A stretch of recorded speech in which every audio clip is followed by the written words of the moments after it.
European Union leaders have agreed to a partial ban on Russian oil imports. That's the toughest sanctions imposed on Russia since the invasion of Ukraine.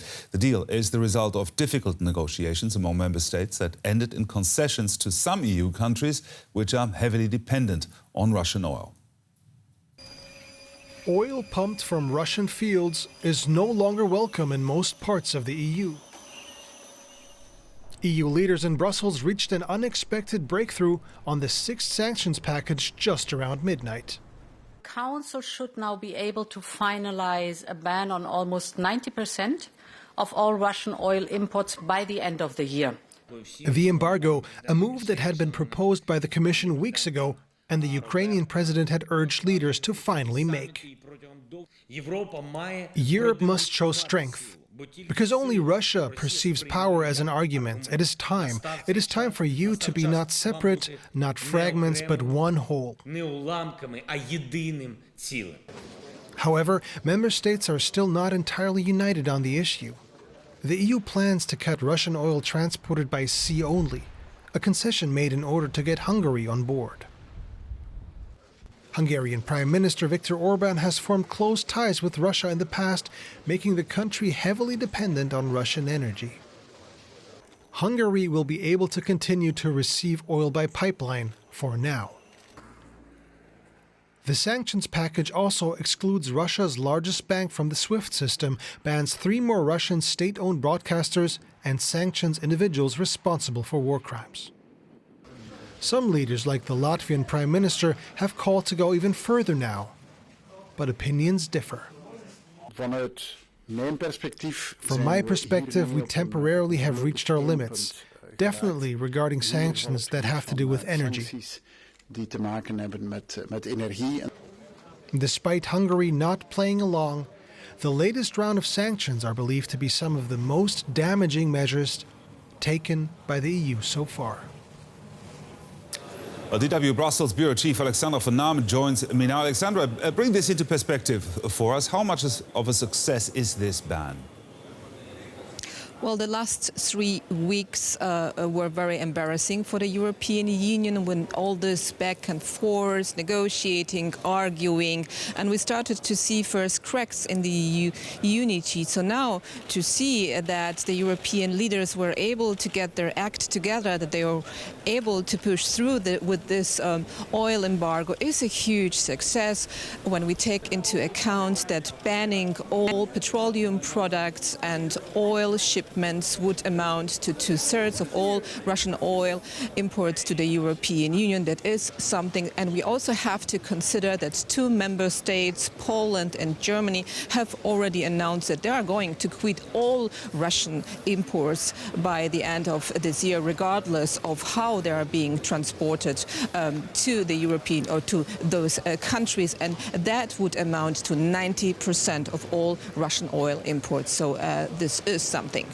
That sounds like a lot. What kind of impact are these measures expected to have on Russia overall? Well, we have to stress that by buying Russian oil, the European Union puts around 260 million euros in Putin's pocket every day. So this is a significant amount of money. Of course, we have to consider that buying Russian gas, they are paying much more. So that should be the next step.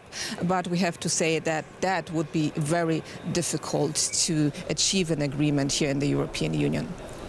Now, we just heard the Belgian Prime Minister in our report there saying that from his perspective, the EU has temporarily reached its limits regarding energy sanctions. What other sanctions could the EU agree on?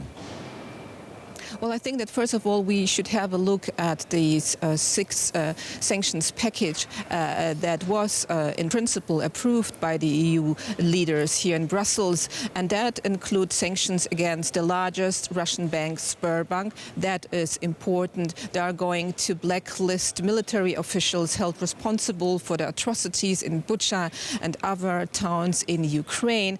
And that could make a difference. This is a huge step and they're already working on a seventh package of sanctions, planning to ban oil Russian imports, but that remains to be seen how quickly they can agree on that. DW Brussels Bureau Chief Alexandra von Namen, thank you. And we are now joined by Michal Krutikin. He's an oil and gas expert currently based in Oslo in Norway. Michal, how much is this partial oil embargo really going to hurt Russia's war machine?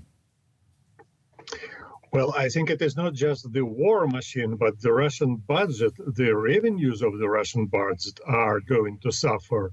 If the embargo goes into effect in full force, by the end of this year, I believe that the revenues to the Russian budget will be less 25% at least, because it is not just the oil which will stop flowing to Europe. It will be refined petroleum product as well. And some of the Russian refineries will have to cease operations, as well as oil producing sites. And some companies that service the oil and gas industry will also lose their contracts. This is a tremendously large effect, negative effect on the Russian budget. But the EU has been discussing an oil embargo for weeks. Didn't that give Russia time to prepare for this? I do not think Russia has prepared for anything. There were just declarations that the flow of oil instead of Europe will go somewhere to China or India. But if we take a look at the transportation routes to China, they are filled to capacity. You cannot add more than maybe 5 million tons a year to the 80 million tons a year that Russia exports to China right now. And India is not going to absorb more than 6 to 7 million tons of oil. The volumes are microscopic if we compare them to the volume of crude oil delivered to Europe. It is about 110 million cubic meters a year. So the European ban is very sensitive for Russia. Now, what impact will these energy sanctions have on the Russian population, on the average Russian? Well, we see that there will be first unemployment.